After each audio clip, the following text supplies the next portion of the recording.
I live in a small town named Oak Ridge. The town has always celebrated the Halloween season and goes all out every year. I think that's where my obsession with Halloween comes from, as I love horror and everything creepy. I was 14 years old at the time, and it was the night before Halloween. Me and my two friends had planned our evening out trick-or-treating. Every year we try to find a new destination to explore.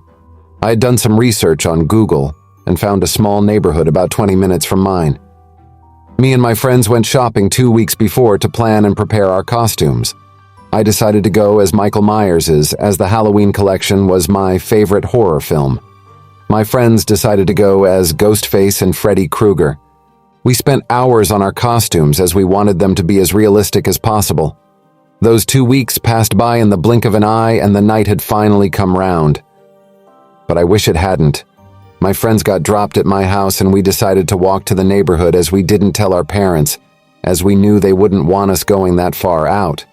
I also wanted to walk so we could knock on a few houses before getting there. I mean, hey, more sweets, right? The evening was perfect. Happiness was radiating from me, as I truly was having a good evening with my best friends. About 5 minutes from the neighborhood, it started to get a little creepy. There were only a couple of people in costumes, and now looking back on it, I think it was the people who lived in the neighborhood, going out celebrating. There were only 5 houses, and only 3 of them were decorated. Only a few steps away from house number 3, I heard someone whisper my name.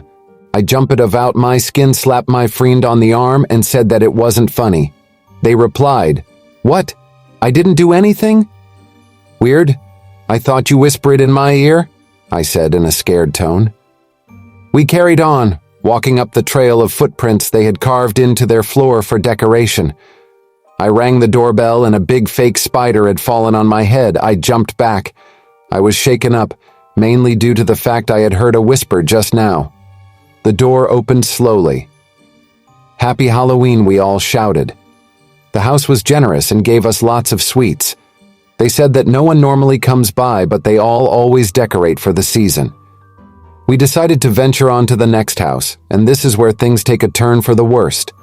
We walked up the old gravel path leading to the old wooden door. My friends were a little frightened, so they made me knock.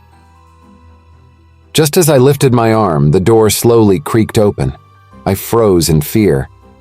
Behind the door was a tall person. They were wearing such a horrifying costume, a long black and red cloak with a mask that was white. And it had a large, scary smile on it, covering their face. Before anything happened, my friends had run off and left me. The person grabbed me with such strong force, I managed to squeeze my way out, and I ran so fast, the fastest my little legs have ever run.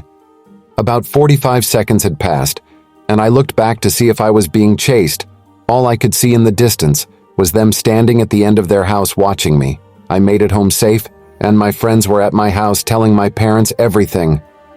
I did get in trouble for not telling them where we were going, but I'm just glad I made it back. I still have flashbacks to how I used to love Halloween so much, but now I will never go trick-or-treating ever again.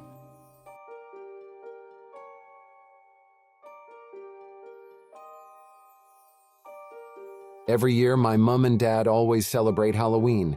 They decorate the house inside and out, and they always run a Halloween party.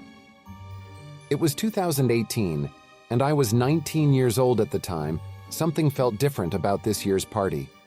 This year, they went big, bigger than they usually would. They had invited so many people who I didn't even know. My mom and dad dressed up as the Purge characters, and I just dressed up in a large black cloak with a black top and trousers underneath. I wasn't excited, and I did not want to be involved this year. My friends had invited me out to chill around theirs and watch some horrors with a few drinks. But my mom insisted I stay home, as she didn't want me to miss the party, and it wouldn't be the same without me.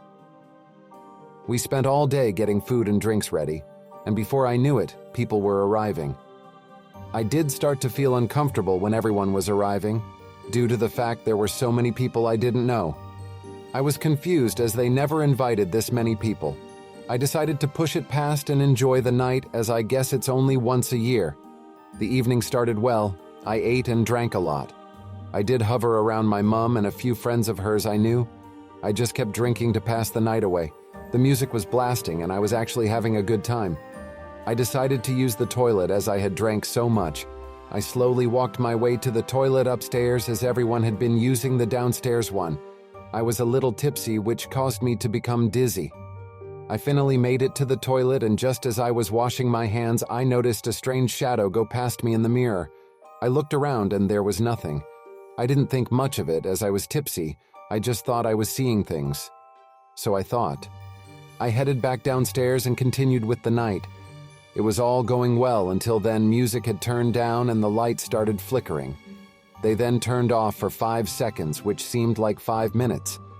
As they flashed back on my eyes, stuck on a strange person in the corner of the lounge. They were alone, wearing a ripped jacket and jeans with an extremely terrifying mask. The only way I could describe it is if they were wearing a human face.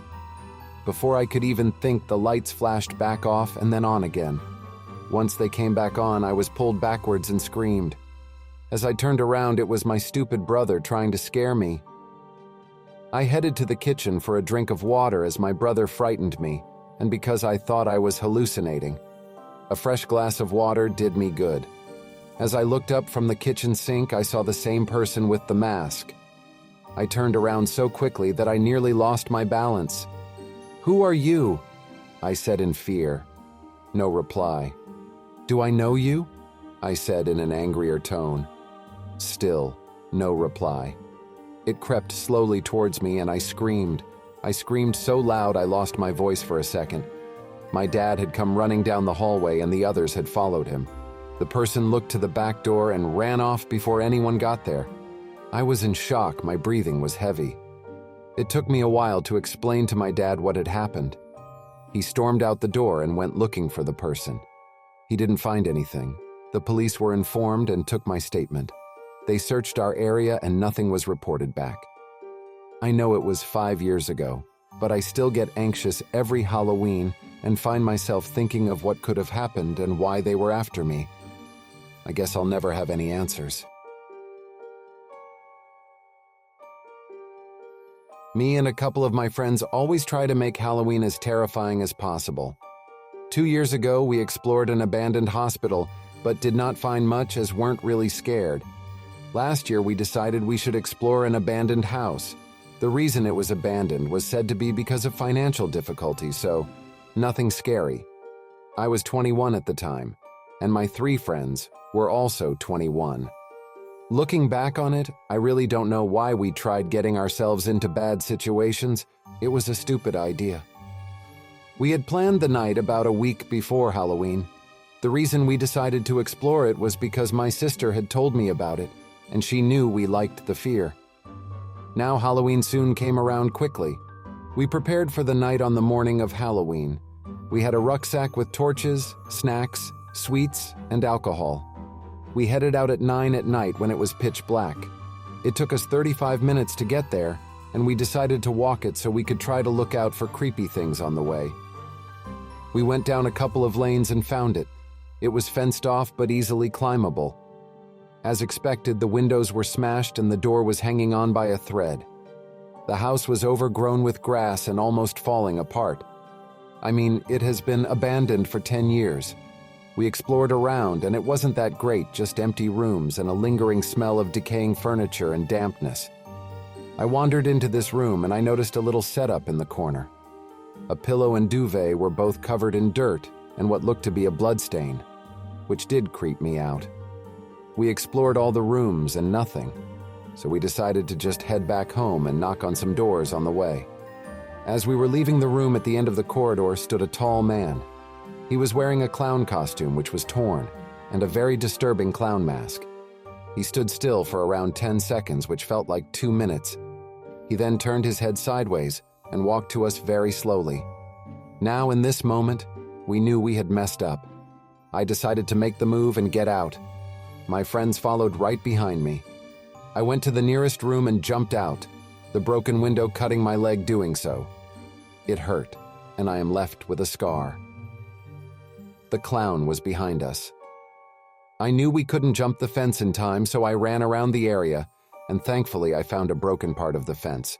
3 of us got through, but our friend who was last got stuck as her jacket got caught on the fence. We pulled her out and all flew back. The clown was right there. My friend had kicked the fence where he tried getting through, and the clown went flying. That was our final chance to escape. We made it back onto the main road and felt safer. I finally arrived home and informed my parents what had happened. They were not happy and demanded I stop with my fearlessness every year.